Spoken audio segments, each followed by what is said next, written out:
Lao Tzu, the ancient Chinese philosopher, said, "Tao created one, one created two, two created three, three created all the myriad things." This suggests that the world is formed from Tao. Chinese people greatly value the Tao, or the Way.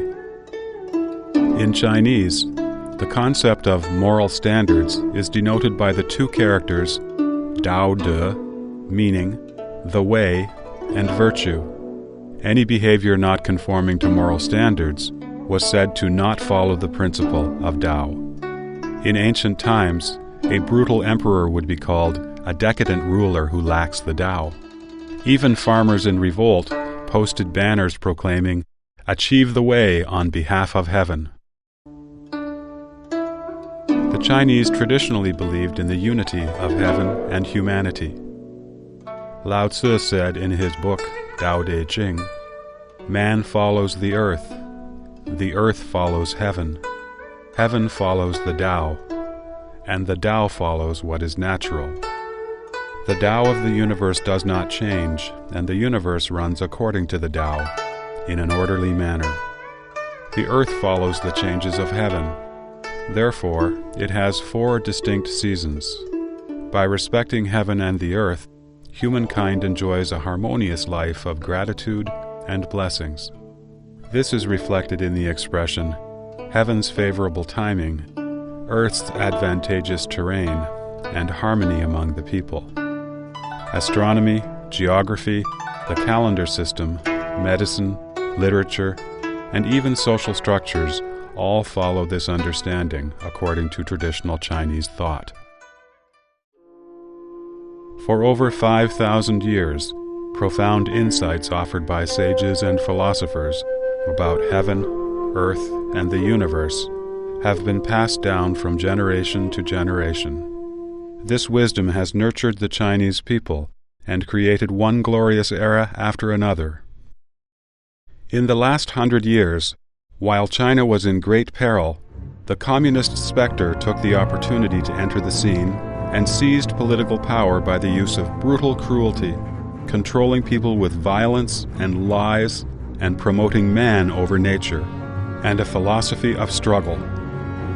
Chairman Mao Zedong said, "Battling with heaven is endless joy, fighting with the earth is endless joy, and struggling with humanity is endless joy." The Communist Party despises heaven, earth, nature, and morality. It is an extremely malevolent force against the universe, causing limitless agony and tragedy. It has also pushed China's 5,000-year civilization to the brink of destruction.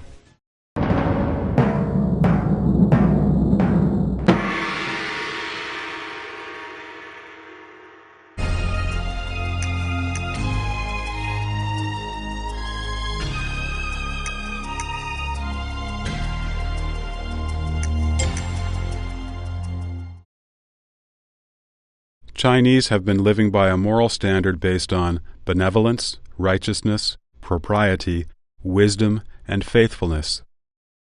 Popular sayings included, "Men at birth are naturally good," and "The heart of compassion is possessed by all people alike." Man's inborn nature aspires to kindness. Morality and justice are the most fundamentally important criteria for human beings. The Communist Party disregards these fundamental criteria, human nature, and morals. It materializes and mechanizes human beings. It classifies people into different categories based on wealth, family background, and so-called class components, and stresses that class conflict shouldn't be harmonized. People who were labeled as advanced class were transformed into frenetic revolutionary tools and rebellious revolutionary ruffians. Those labeled as reactionary class were, whether good or bad, cast deep into hell with no chance of being rehabilitated. The Communist Party's standard for classifying people has changed frequently and unpredictably. Yesterday's revolutionaries could be the target of today's attacks. The decades of on-again, off-again political movements have made Chinese people realize that right or wrong is not important in the communist society. The only way to survive is to follow the party closely.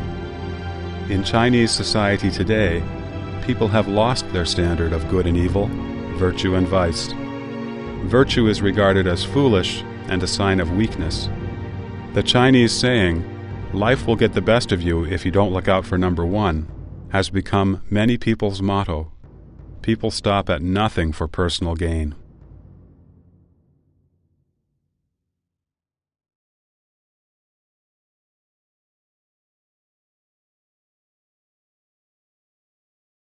For the Communist Party, a human being is an animal or even a machine.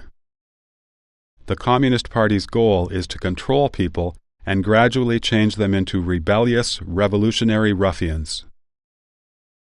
Marx said, "Material forces can only be overthrown by material force." Theory also becomes a material force as soon as it is gripped by the masses. He believed that human history is nothing but the continuous evolution of human nature, and that human nature is in fact class nature. He posited that there is nothing inherent and inborn, only products of the environment.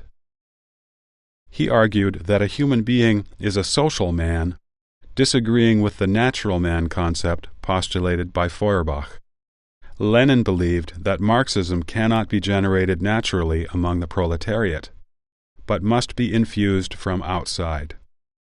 Lenin tried his best, but could not cause workers to shift from the economic struggle to the battle for political power.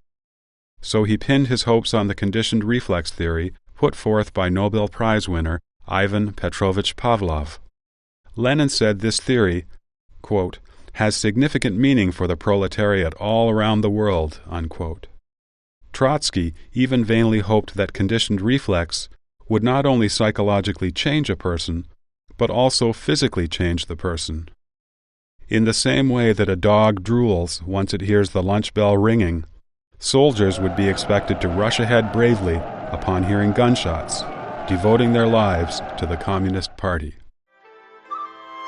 Since ancient times, people have believed that rewards come from effort and labor. Through hard work, one gains a prosperous life. People have contempt for indolence and consider reaping benefits without working immoral. However, after the Communist Party spread to China like a plague, it encouraged social scum and idlers to divide up the land, rob private property, and tyrannize men and women. These things were even done publicly and legally.